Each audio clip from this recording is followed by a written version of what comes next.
নওগাঁয় ভাড়াটিয়ার সংবাদ সম্মেলনে সোনার চেইন আত্মসাতের অভিযোগ।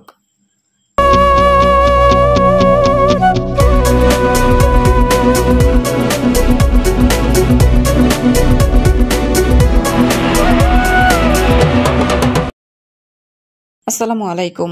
এডিপি বাংলার সংবাদে সবাইকে স্বাগত জানাচ্ছি। আমি সুমা আহমেদ। নওগাঁ থেকে মোহাম্মদ মমিন আলীর পাঠানো তথ্যচিত্রে দেখুন বিস্তারিত।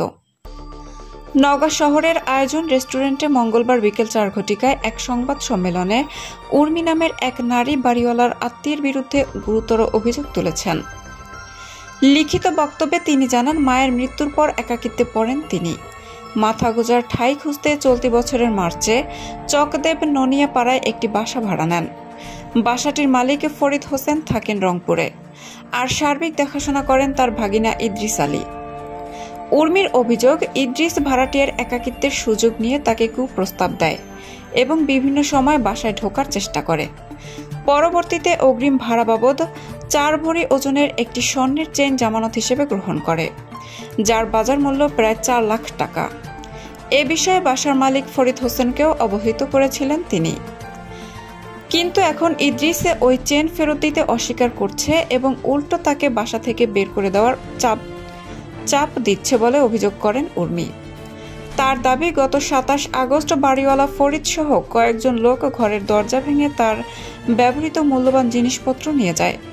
এরপর থেকে রাতের বেলায় বিভিন্ন খারাপ প্রকৃতির লোক দিয়ে ভয়ভীতি দেখানো হচ্ছে। সংবাদ সম্মেলনে উর্মি জানান, তিনি বাসা ছাড়তে রাজি আছেন, তবে অগ্রিম জামানত হিসেবে নেওয়া স্বর্ণের চেইন ফেরত চায়। অবস্থায় পাওয়া যায়। আমার ছোট বোনটার খোঁজ আর পাওয়া যায়নি। ও কোথায় আছে, কেমন আছে আমি জানি না। আমার মা নওগাঁ হাসপাতালে ভর্তি থাকা অবস্থায় চলতি বছরের ফেব্রুয়ারিতে মারা যান। আমার মা একজন স্কুল টিচার ছিলেন, একজন মুক্তিযোদ্ধার সন্তান ছিলেন, অথচ সেই মাকে বেওয়ারিশ লাশ হিসেবে দাফন করা হয়েছে। কারণ আমাকে সম্পত্তি থেকে আমার মামারা বঞ্চিত করার জন্য এই কাজ করছে। কারণ আমার বাবা আর মামারা সম্পত্তি দখলের লোভ আমার মায়ের লাশটা পর্যন্ত গ্রহণ করেনি। আপনারা বলুন, একজন মুক্তিযোদ্ধার মেয়ের কপালে কি এটা লেখা ছিল? আমি নিশ্চিত আমার মা আর বোনের এই পরিণতির পেছনে ওরাই দায়ী। মা মারা যাওয়ার পর আমি এই দুনিয়ায় একা হয়ে যাই। বাবার হত্যার হুমকি, মামাদের ষড়যন্ত্র। এ অবস্থায় মাথা গোজার একটা ঠাঁই খুঁজতে আমি মার্চ মাসে থেকে চকদেব ননিয়াপাড়ার একটা বাসা ভাড়া নিই। বাড়ির মালিক ফরিদ হোসেন, তিনি থাকেন রংপুরে। বাসার সার্বিক দেখভাল করে তার ভাগিনা ইদ্রিস আলী। তার সাথে কথা বলে আমাকে বাসাটা ভাড়া দিই। কিন্তু এই লোকটা আমার একাকিত্বের সুযোগ নিয়ে আমাকে কুপ্রস্তাব দিই। সময়ে সময়ে আমার বাসায় ঢোকার চেষ্টা চালাই। সে বলতে থাকে, আমার মামার বাসা আমি তোমাকে ভাড়া দিয়েছি, আমার কথা শুনতে হবে। এ সময় বাসা ভাড়ার অগ্রিম ডিড করার তাগিদ দিই, কিন্তু আমার হাতে ভাড়া দেওয়ার মতো টাকা ছিল না। আমি আমার মায়ের শেষ স্মৃতি প্রায় 4.5 ভরি ওজনের একটা সোনার চেন ওর হাতে তুলে দিই। কথা ছিল এটা 3 বছরের অগ্রিম ভাড়া বাবদ একটা জামানত হিসেবে থাকবে। সে সময় বিষয়টি জানায় বাসায় মালিক ফরিদ হোসেনকে। চেনটির বাজার মূল্য প্রায় 5 লক্ষ টাকা। কিন্তু এখন ওই ইদ্রিস আলী চেনটা নিয়ে অস্বীকার করছে, কারণ বাড়িওয়ালাকে দিয়ে আমাকে বাসা থেকে বের করে দেওয়ার জন্য চাপ দিচ্ছে। আমি বাসা ভাড়ার টাকা দিতে চাইলে সে আর সোনার চেনটি ফেরত দিতে চাচ্ছে না। উল্টো বাসাওয়ালাও ফরিদ সহ কিছু লোকজন এনে আগস্ট মাসের 27 তারিখে ঘরে দরজা ভেঙে আমার ব্যবহার করা মূল্যবান জিনিসপত্র লুটপাট করে নিয়ে যায়। রাতে বিভিন্ন খারাপ প্রকৃতির লোকজন দিয়ে বাসার দরজায় হুমকি দিচ্ছে।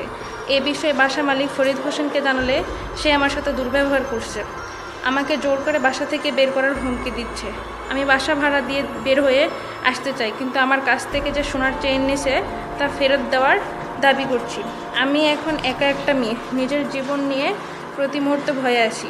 প্রিয় সাংবাদিক ভাইয়েরা, আমার প্রতি এই অবিচারের বিচার সে সাথে আমার কাছ থেকে মূল্যবান জিনিসপত্র লুটপাট করে নিয়ে যায়।